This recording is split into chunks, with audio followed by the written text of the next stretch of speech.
don't take introductions lightly. Introductions are important because that gives you a picture of the entire story or poem. Gives a gist of the story or the poem. Therefore, you must read it carefully and understand what is given there. So, he is a French author, but English writer. And he has written novels, playwright. Playwright is drama. And short story writer. Very famous. William Somerset Maugham is a very famous writer. Where he was born and those details are not so much needed. You have to write essays. You have to write essays. You remember, you are not writing extracts or passages. You are not answering. You are writing essay. So some of these points you have to add it in the introduction. Right? When you are writing an essay, the first paragraph will be an introduction. In that introduction, you have to mention some of these things. Let's say they are important. What is important here in the first sentence is whose words, that is Somerset Maugham's words, his work is characterized by a clear, unadorned style, cosmopolitan settings, and shrewd understanding of human nature. That's important. What is unadorned style? Unadorned. You know what is adorned? Decorated. So he does not use bombastic words. Bombastic words mean big words, huge words, difficult to understand, or which sound so high. No. So unadorned style means simple style. S-I-M-P-L-E. Simple. Simple style. So his style is unadorned, that is simple.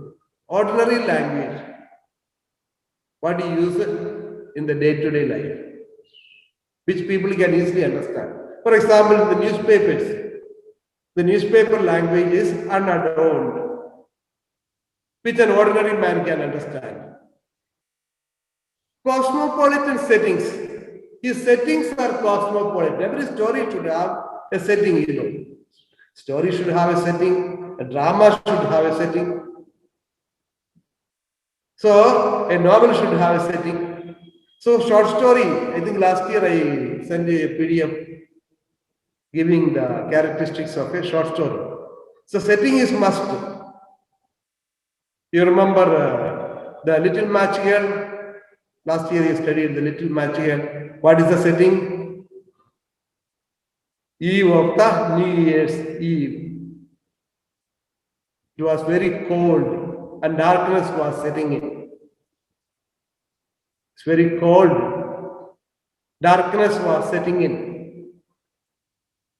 And it was the eve of the New Year's Day. She was walking barefooted, bareheaded and barefoot. The little girl was walking bareheaded and barefoot. That's the setting. So every story should have a setting. His story is known for cosmopolitan settings. What is cosmopolitan? Cosmopolitan is universal. That is, his settings were appealing to people of all nations. It's not meant for France alone, not meant for England or not meant for India, meant for every nation and people all over the world. You have normally cosmopolitan means another meaning of cosmopolitan is cities. Which are the cosmopolitan cities in India? Delhi, Bombay, Calcutta, Hyderabad, Bangalore, Chennai. These are cosmopolitan cities. So we don't mean that meaning. Here cosmopolitan means universal appeal. And a shrewd understanding of human nature. Shrewd. S-H-R-E-W-E-D. Shrewd. What is the meaning of shrewd? He is a shrewd person. So that different meaning. That is a different meaning. The jackal is a shrewd animal. It's not that way. Here, shrewd means witty. W-I-T-T-Y. W-I-T-T-Y. Witty. Witty means humorous. Humorous. So, shrewd understanding of human nature. What is human nature? Human nature means human behavior. Human behavior. How human beings act.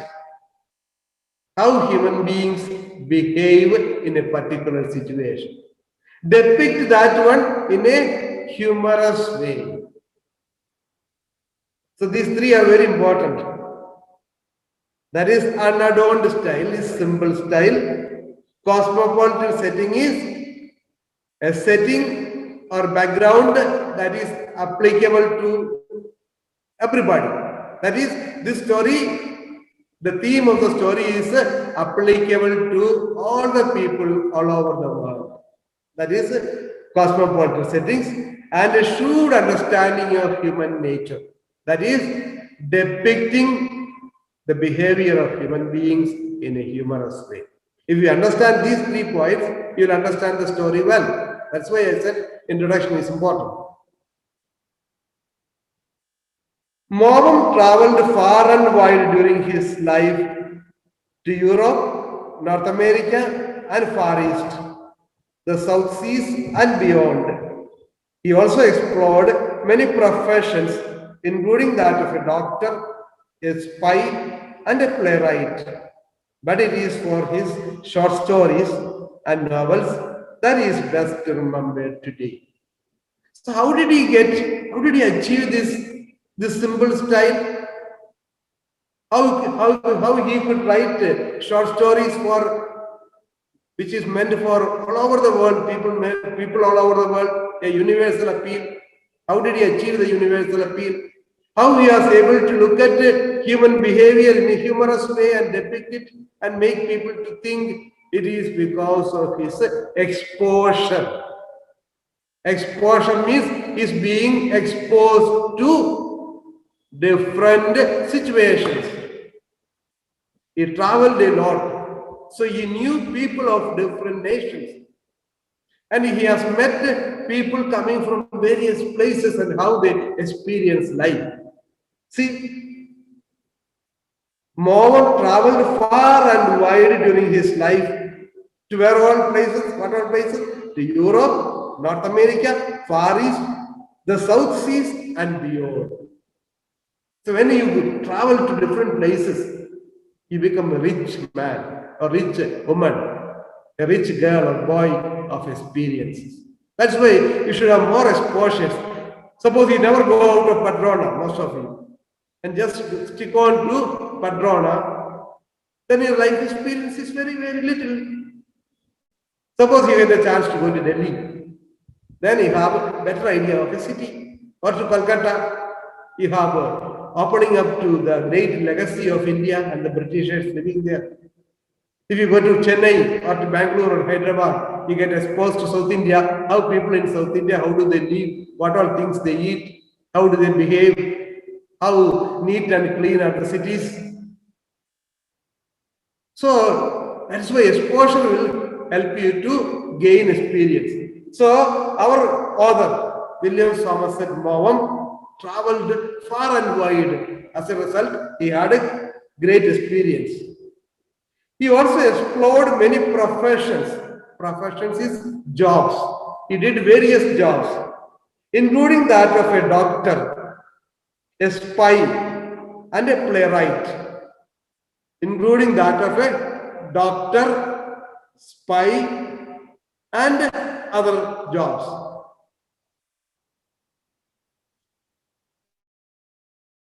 So,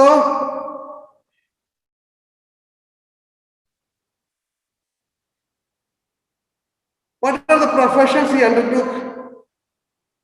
That of a doctor, spy. Spy is somebody is working for a country or an agency. And a playwright. Playwright is dramatist.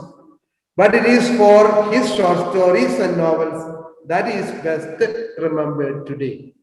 So he has written many dramas, novels, and short stories. And he is best known for his short stories and novels. There are many biographical details in his stories and characters.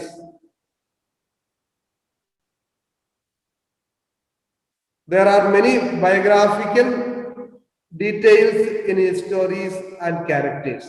What is biographical? Biographical means you write a biography or you write, suppose I write about myself, it's autobiography.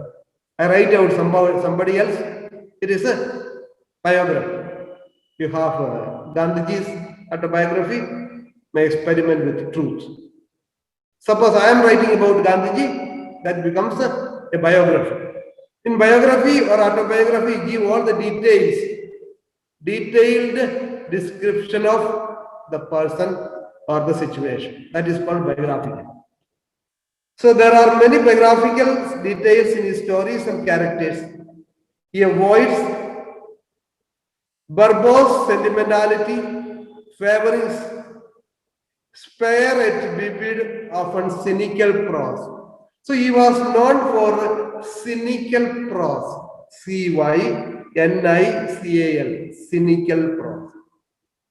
This is important. That word is important. Cynical prose. What is cynical prose? What is cynicism? You must have heard, some of you. Is a cynist or cynicism. Cynicism is one who does not believe in the positive things. One who does not believe in the positivity. It is not because he is negative, his understanding of life is different. So he is a cynist. Cynist prose. So his writings, through his writings, he is trying to prove that human beings by nature are selfish. Are we not selfish? Am I not selfish? Are you not selfish? Yes, all of us are selfish. What do you mean by selfish? I am interested in my gains. I am interested in my gains. Suppose I am the teacher. I will try to do things which are more comfortable to me. That will make me happy, make my purpose achieved. Now having 2 classes at a stretch is a straining thing for you. But I have to achieve, I have to complete the portion. So I am interested in my completing the portion. I'm not worried about you. Whether you attend 2 continuous hours of English, whether it is boring, doesn't matter. Because I am interested in completing my portion. I am selfish. You are also selfish. I have so many batches completed here and other places. Students are so good. Some of them will make a phone call and the classes are going on throughout the year. Some of them just, they'll give a message in the morning. Some will wish good morning or good afternoon. Some will say, hello, sir. Some will just take the trouble of calling and ask, how are you, sir? Most of it is only for during the academic year. Once the academic year is completed, they just dump you there in the dustbin. I am not saying everybody is like that. There are some students who still keep contact even after 20 years, 30 years old. I have been teaching for so many years. But most of them, 98% of the students, I live in your minds and hearts only for 1 year. As long as I teach you, as long as I am beneficial to you, you will be good to me. Once it is over, you forget. After some 10 years, you ask, I suppose somebody asks you, who taught you English in class 11, class 10? Forgotten. I have forgotten. Some fellow, one old man. Yes, yes. What is his name? I don't remember. But he was a harmless fellow. So you'll forget. So that is to say, most of the time human beings are selfish. They are motivated by their own gains and profits. So the author is asking, is there something called pure goodness? Is there something called pure love? Is there something called pure friendship? No. No. Nothing is pure. Everything is motivated by some other ulterior motive, some ulterior motive. I want to achieve this. Are parents truly loving children? These days there are students who ask, children who ask, do they love them really? Do they love them, their parents truly? As long as they are beneficial. So I'm saying the majority cases, as long as they are beneficial. Girls and boys, they fall in love. As long as it's beneficial to them, they keep loving. The moment that you realize that your partner or the boy has nothing in your pocket, then end of friendship. Most of the cases. So the author is saying, is a cynist pros means he is looking at life reality and he's saying, often people are selfish. But I have a case. I have a person who is somebody who is different. I met a person who is truly loving. I met a person who there is inherent goodness. There is inherent goodness in somebody. I met a person. That is Salvatore. Excellent. Most of them are like this, but I met somebody who is different.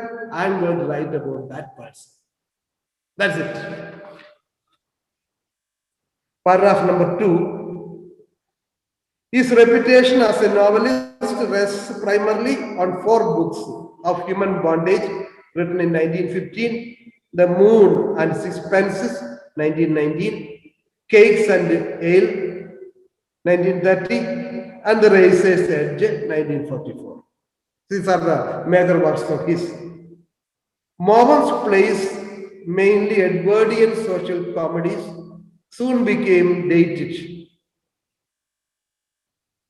Dated means became old. So the plays which he wrote, the dramas, they were most of them Edwardian social comedy. Edwardian comedies means times of King Edward. So soon became dated, but his short stories have increased in popularity. So his plays, as we have told earlier, dramas did not become a hit. Though he wrote many dramas, they became outdated, they became old. But his short stories kept on becoming more and more popular.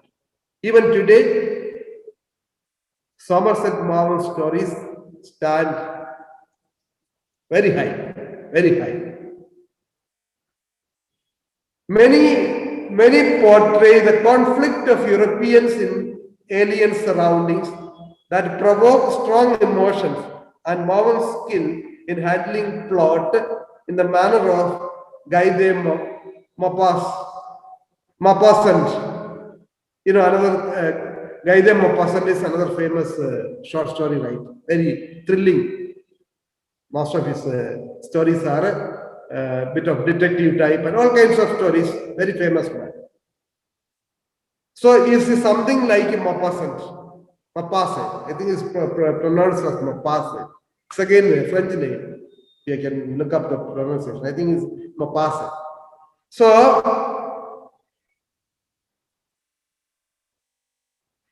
in the manner of Guy de Maupassant is distinguished by economy and suspense. So there's a lot of suspense in the stories of both Maupassant and Maugham. There is a lot of suspense. There are suspense thrillers.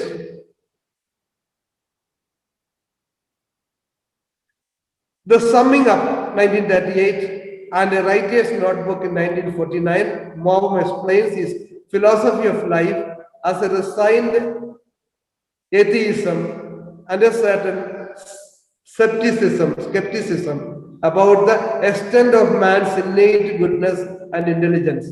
It is this that gives his work is astringent cynicism. This I need not explain, already explained. So his plays will be depicting cynicism. That is, there is nothing called true love, true friendship, etc. Everything is motivated by human selfishness. My gain. That's it.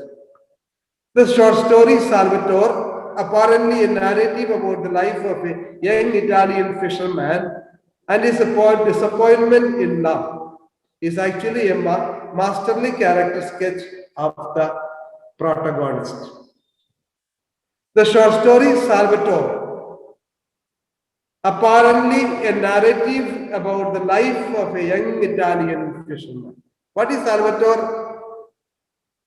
Salvatore is a fisherman in Italian language. Italy is the country and the language is Italian. So in Italian, Salvatore means a fisherman. So the Salvatore apparently a narrative about the life of a young Italian fisherman and his disappointment in love. Young people normally fall in love. It's very normal. People like you, now you have finished your 10th class, entering into class 11th, 12th, and degree time. This is a time to fall in love. Nothing wrong. But to keep yourself focused in studies and don't get cheated. That's all. If you don't fall in love at all in your life, then there is something wrong with you. Fall in love, no problem, but you must be focused. So the Salvatore fell in love and it was ended up in disappointment. As most of the cases of love affairs are like that. They end up in frustration and disappointment.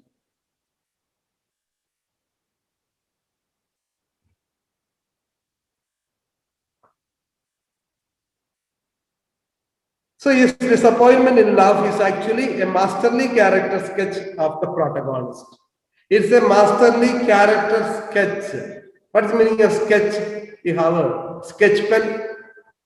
Is making sketches, picturing, portraying. So picturing of or portraying of the protagonist. Who is the protagonist? Protagonist is the main hero. The main hero. What is opposite of protagonist? Antagonist. Antagonist. Suppose you take the Merchant of Venice. Who is the protagonist? Protagonist is Antonio. And who is the antagonist? That is Shylock. So it's actually a masterly character sketch of the protagonist. So the main hero is very well depicted or pictured. Take to turn to next page. Salvatore by William Somerset Maugham. Should start the story. Ready? Okay. I wonder if I can do it. I wonder if I can do it. What is starting? Excellent starting. Excellent starting. Doesn't start with saying so and so lived, I met a person. No. Very strange starting. I wonder if I can do it. Your interest is you're instigated. What is that? What is it that he is trying to say? I wonder if I can. What is that? What is it that he can? So that is how he starts. And he will end it saying how he was able to.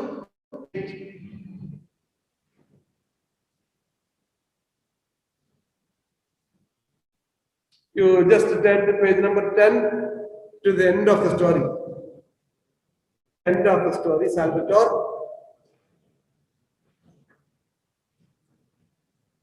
Last paragraph.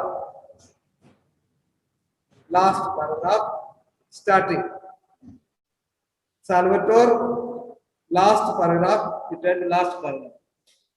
I started by saying that I wondered if I could do it. Now I must tell you what it is that I have tried to do.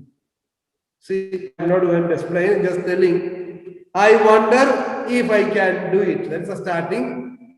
In the paragraph, he says, I started by saying that if I wondered if I did, and now I must tell you what it is that I have tried to do. We'll see afterwards. So that's what. So at the end, he will tell you what is it that he wanted to do it. So that is how starting and ending. Nice. Paragraph.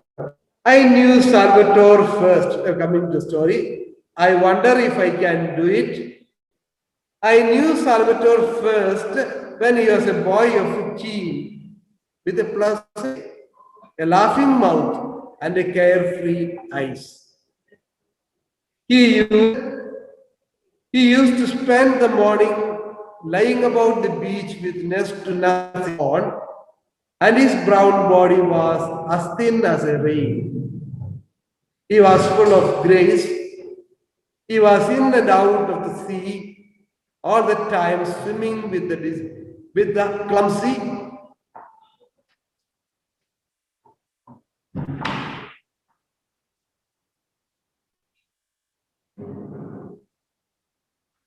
Swimming with the clumsy, effortless stroke common to the fisher boys. I'll explain. I knew Salvatore first when he was a boy of 15 with a pleasant face, a laughing mouth, and carefree eyes. We were already told in the introduction that biographical sketching, detailed sketching of the person. He does not believe in the periphery, outside, just outside, goes into details. So I knew Salvatore first. For the first time I met him when Salvatore was 15 years old. What was he like? What sort of a person he was? With a pleasant face, very pleasant face, smiling face, a laughing mouth which laughs. Actually, which part of you laughs? When I laugh, it's the mouth which laughs. See expression. The expression he makes excellent. Mouthing face, mouth, smiling face. Yes, it's a smiling face. But here he says that is very, you are used to smiling faces. But he says a laughing mouth, a mouth that laughs.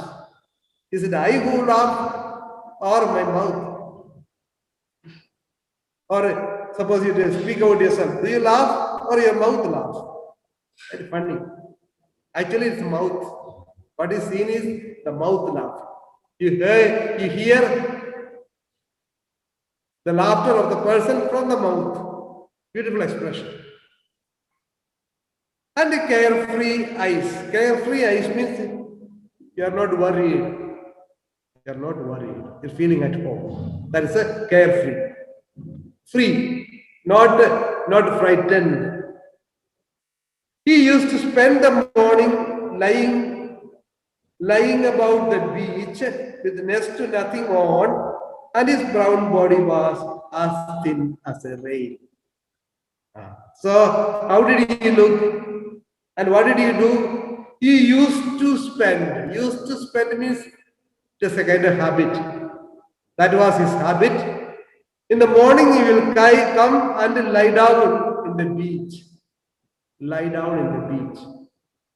With next to nothing on. Next to nothing on. If you have nothing on, then means I had nothing on means naked. He had nothing on means naked. No clothes at all. Next to nothing on means he has some clothing. He is not naked, but he has something on. But how much? A thin layer of dress. A thin layer of dress. That's all. So don't imagine too much. So next to nothing on means He had clothes, but bare minimum. Bare minimum. Maybe he must have in his briefs. And how did he look? As thin as a rail. You have seen the rail? The train goes on the rail. So the rail is how thin? It is very thin, so thin. And because the tires or the wheels of the train, it has to fit in there. It must be so thin, and you have a very little gap on the edge of the wheel. It does exactly fit in. So very thin means so lean. Boys, as they grow up, if they are very lean, they look very good. All those who look at them, including girlfriends, they'll be attracted by thin boys who are not so stout like me, not so heavy. But there may be some people who like those who are very stout and they have chubby faces and all. But normally, most of the people like young boys to be lean, and girls also, of course. I think in Padrona and this area, you have a number of girls who are stout, but boys look very thin and smart. I think I don't know whether my observation is correct. Anyway, Salvatore was very thin. He was very lean, looked very smart. Maybe because of his swimming regularly. He was full of grace. Grace means glow. Grace is glow. His face was glowing, serene, pleasant looking, full of grace. He was in and out of the sea all the time, swimming with a clumsy, effortless stroke common to the fisher boys. If you happen to watch Olympic Games swimming, then you know that there are different ways of swimming. You have stroke swimming, you have double stroke, single stroke, double stroke, strokeless, different types of swimming are there. So he was in and out of the sea all the time swimming. That was his main work. He'll go into the sea, swim, come back, take some rest on the beach, again go and swim. As a result, he became very, very thin and strong. So he was in and out of the sea all the time, swimming with the clumsy, effortless stroke common to the fisher boys. What does it mean here? Clumsy? Clumsy? Unpolished. Unpolished. Clumsy looking, ugly looking. I met a person who was very clumsy. Means ugly. So here, what is clumsy way of clumsy and effortless stroke? You know that if you look at the swimmers in the Olympic Games, you'll find somehow that beautiful grace, the way they swim, it's so graceful. You can't even see the way they move their hands and legs. They don't even move. You feel as if they are not moving. The hands and the legs are not at all moving, not in motion. Such a graceful swimming. That is the way. Here it was clumsy because fishermen. It was not a trained postures maybe. So clumsy, effortless stroke. Effortless stroke means you're quite at ease with the swimming. It is common to the fisher boys. Normally that is the way the fisher boys swim. The author was very, very observant. He was observing everything. So the first paragraph is speaking about the first meeting of the author with Salvatore. And what was his main hobby? His main hobby was that of swimming. How did he look? He looked thin. What was his appearance? Very serene, peace-looking, graceful man, smiling and well composed. Paragraph number 2. Scrambling up the jagged rocks on his hard feet, for except on Sundays, he never wore shoes. He would throw himself into the deep water with a cry of delight. His father was a fisherman who owned his own little vineyard, and Salvatore acted as nursemaid to his two younger brothers. He shouted to them to come inshore when they ventured out too far and made them dress when it was time to climb the hot, wine-clad hill for the frugal midday meal. So again, a close observation of the persons.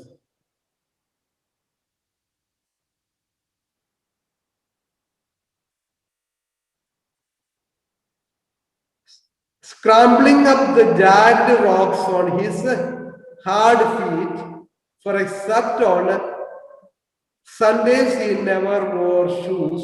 He would throw himself into the deep water with a cry of delight. So he was a hard man, used to hard life, tough life. Scrambling up the jagged rocks, he had to climb up the rocks. So he must have been living on a hillock. So he had to climb up through the rocks. Hard life. For except on Sundays, he never wore shoes. He would throw himself into the deep water with a cry of delight.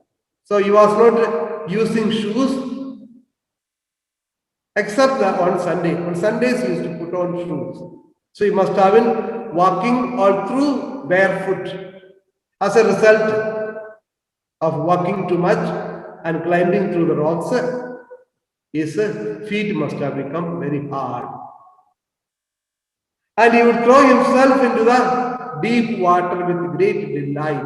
Delight means happiness, great joy. He used to enjoy walking, he used to enjoy swimming. His father was a fisherman who owned his own little vineyard, and Salvatore acted as a nursemaid to his two younger brothers. So the characters are being introduced. You know, a story should have characters. Now the protagonist is Salvatore himself.